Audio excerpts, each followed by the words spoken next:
আসসালামু আলাইকুম দর্শক, সবাই কেমন আছেন? রাশেদাস কুকিং স্টুডিওর আরও একটি নতুন এপিসোড আপনাদের সবাইকে ওয়েলকাম। আজকে আমি আপনাদের সঙ্গে শেয়ার করব দারুণ একটি নাস্তার রেসিপি। চেষ্টা করেছি ঘরে থাকা সাধারণ কিছু উপকরণ দিয়েই নাস্তাটি বানিয়ে দেখানোর। আশা করছি রেসিপিটি আপনাদের ভালো লাগবে। আর রেসিপিটি যদি ভালো লেগে থাকে তাহলে অবশ্যই আমাদের ইউটিউব চ্যানেলটি সাবস্ক্রাইব করতে ভুলবেন না। তাহলে চলুন আর বেশি কথা না বলে রেসিপিটি দেখে নেওয়া যাক।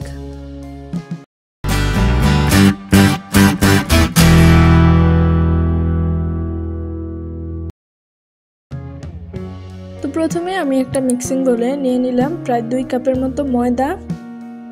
এবার দিয়ে দিব স্বাদ মতো লবণ, সামান্য পরিমাণ দিয়ে দিচ্ছি চিনি, এরপর 2 চা চামচের মতো দিয়ে দিলাম ইস্ট। শুকনো উপকরণগুলো একটু মিশিয়ে নিতে হবে।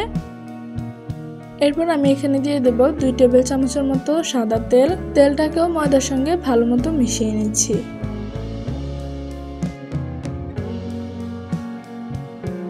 তেলটা মেশানো হয়ে গেলে আমি এখানে দিয়ে দিব 1/3 কাপের মতো লিকুইড মিল্ক। এরপর পরিমাণ মতো পানি দিয়ে সফট একটা ডো করে নিতে হবে।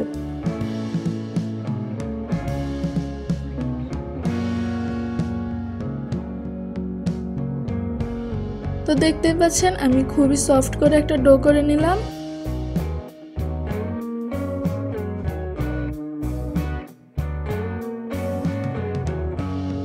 এবার উপর থেকে সামান্য তেল মাখিয়ে আমি ডোটাকে রেস্টে রেখে দিব 30 মিনিটের জন্য।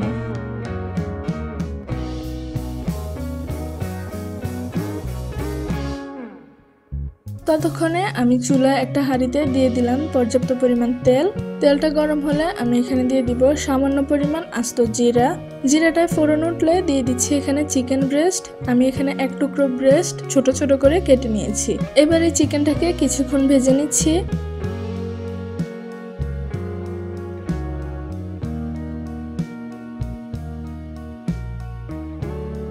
1 থেকে 1.5 মিনিট ভাজার পর আমি এখানে দিয়ে দিচ্ছি পেঁয়াজ কুচি। পেঁয়াজগুলোকে চেষ্টা করবেন একটু মোটা করে কেটে নেওয়ার জন্য।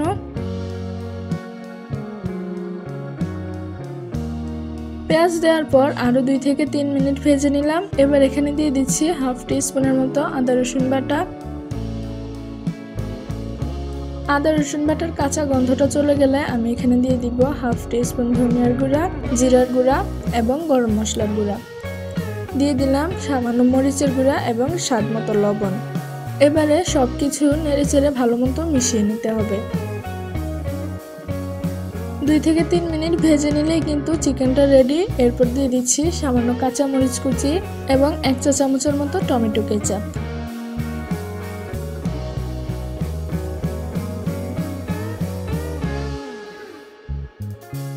আবারও সবকিছু একত্রে ভালো মতো মিশিয়ে নেওয়া হয়ে গেলে আমি এখানে সামান্য ধনিয়া পাতা কুচি দিয়ে চিকেনটাকে এবার নামিয়ে নিব।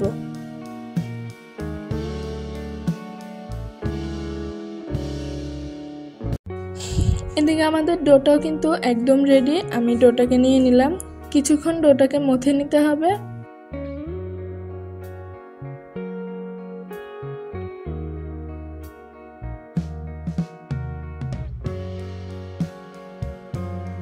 মথে নেওয়া হয়ে গেলে এবার আমি এটাকে 5 ভাগে ভাগ করে নিব।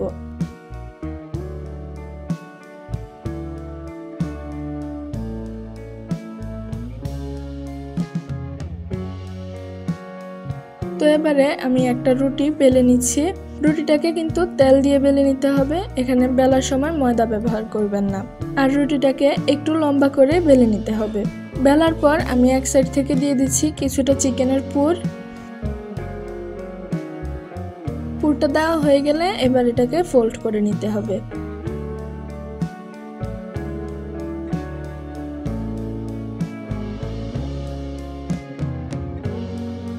সামান্য কিছুটা পানি ব্যবহার করে আমি পুরো রোলটাকে বানিয়ে নিলাম।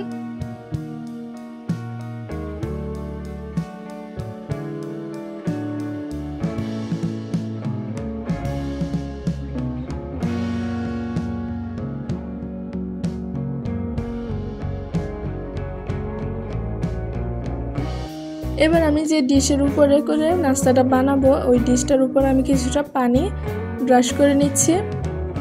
এরপর একটা একটা করে নাস্তাগুলো দিয়ে দিতে হবে।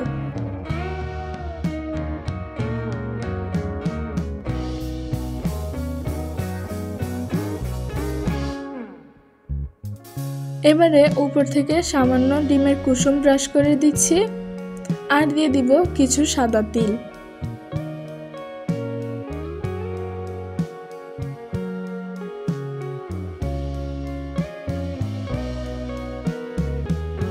এবারে একটা গরম হাঁড়ির মধ্যে আমি এই ডিশটাকে বসিয়ে দিব। আপনারা চাইলে কিন্তু এই নাস্তাটা খুব সহজে ওভেনেও করে নিতে পারেন। ডিশটা বসিয়ে দেওয়ার পর আমি এটাকে ঢাকনা দিয়ে প্রথমে মিডিয়াম হিটে 10 মিনিট, এরপর লো হিটে 20 মিনিটের জন্য রান্না করে নিব। তো প্রায় 30 মিনিটের মধ্যে দেখতেই পাচ্ছেন আমাদের নাস্তাটা কিন্তু একদম রেডি। সবগুলো সাইড কিন্তু খুব সুন্দরভাবে হয়েছে, একদমই পুড়ে যায়নি। বাসায় অবশ্যই নাস্তাটা একবার হলেও ট্রাই করে দেখবেন, আশা করছি আপনাদের ভালো লাগবে। আর ভালো লাগলে কিন্তু আমাকে কমেন্ট করে জানাতে একদমই ভুলবেন না। তো আজকের মতো ভিডিওটা এখানেই শেষ করছি। সবাই ভালো থাকুন, সুস্থ থাকুন, আল্লাহ হাফেজ।